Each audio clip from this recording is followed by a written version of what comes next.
Alam niyo ba na karamihan sa mga lalaki, mas mahalaga na nirerespeto sila over sex? Ang mga kababaihan at mga kalalakihan, nangangailangan pareho ng respeto yan. Pero magkaiba ang definition ng respect sa kanila. Maitim ba skin? Underarm at singit mo? K-Skin ang bahala sa'yo. Premium ang ingredients, paraben-free and sulfate-free, and FDA-approved, kaya safe for everyone. With K-Skin, ibalik ang alindog mo. Huwag nang magpahuli.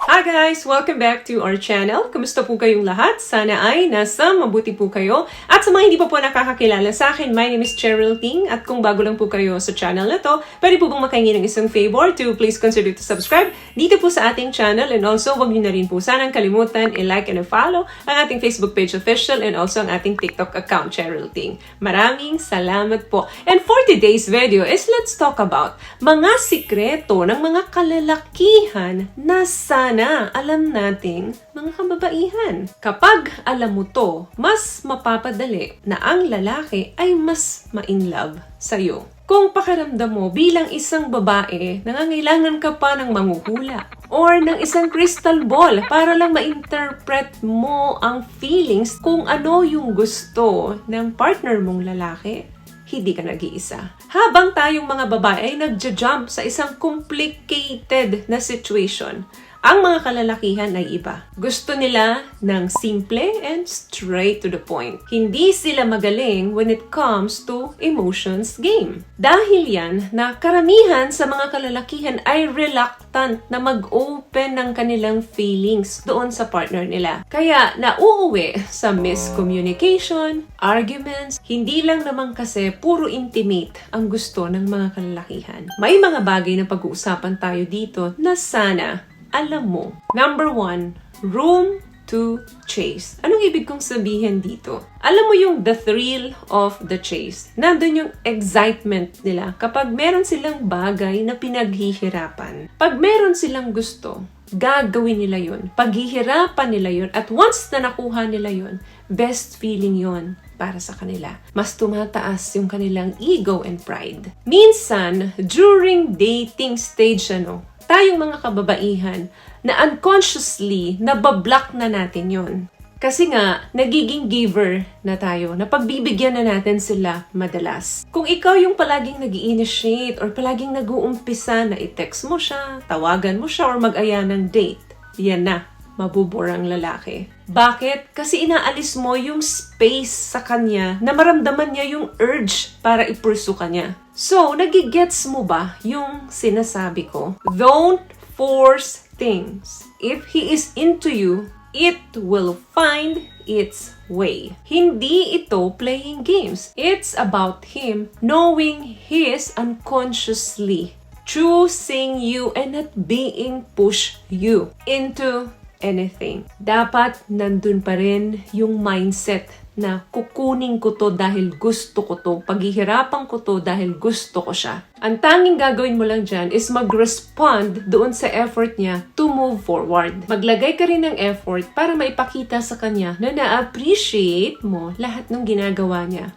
para sa'yo. What I love about this product, itong No More Dark Secret ng K-Skin, bukod sa may advanced whitening na siya na kung saan pwede niyang matulungan na pumuti yung mga singit-singit mo, moisturizing, meron siyang anti-irritation, antibacterial, maintain healthy pH level. Hindi lang pambabae, meron din po tayong pang-lalaki. Number 2, respect. Alam niyo ba na karamihan sa mga lalaki, mas mahalaga na nirerespeto sila over sex?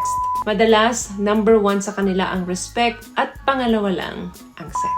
Okay, ang mga kababaihan at mga kalalakihan, nangangailangan pareho ng respeto yan. Pero magkaiba ang definition ng respect sa kanila. Subukan mong magkwento sa kanya about your day at work. Yung mga stress mo, yung bad days mo. Tingnan mo kung ano yung sasabihin niya sa'yo. Solution agad. Kasi karamihan sa mga kalalakihan, problem solver yan. Pero ikaw, hindi naman talaga solution ang hinahanap mo sa kanya. Gusto mo lang ng someone na makikinig sa'yo. Tapos medyo hindi mo nagustuhan yung suggestion niya sa'yo. Then sasabihin mo sa kanya na, I don't need your help. Tingnan mo kung anong mararamdaman niya napakalaking disrespectful para sa kanya yan. Pero sa'yo, hindi naman yun ang ibig mong sabihin. Once na dinisapprove mo yun, mahihit mo yung ego ng isang lalaki. Kasi ang respect and love para sa mga kalalakihan ay same ang level. So, always give compliments and appreciate your partner. Kasi once na na-appreciate mo, nako-compliment mo yung partner mo, mas ibinubus mo yung ego nila. Gustong-gusto nila yung pakaramdam na yun. Kasi kapag ganon, pakiramdam nila, pinagkakatiwalaan mo sila. Isa sa best feeling para sa mga lalaki, yung nararamdaman nila na tinatrust sila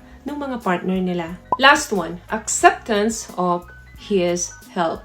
Yes, oo. Very independent ka. Confident and entirely capable of looking after yourself. However, walang kinalaman yan kapag tumatanggap ka ng tulong sa partner mo. Lahat tayo gusto natin yung pakiramdam na kailangan tayo, wanted tayo ng mga partner natin. Ito lang kasi yung way para maipakita nila sa pamamagitan ng action nila kung gaano nila kayo kamahal. Dahil hindi nga sila ganun kagaling when it comes sa kanilang emosyon, sa kanilang feelings, dito maipapakita nila sa pamamagitan ng actions nila na nandyan sila para sa'yo.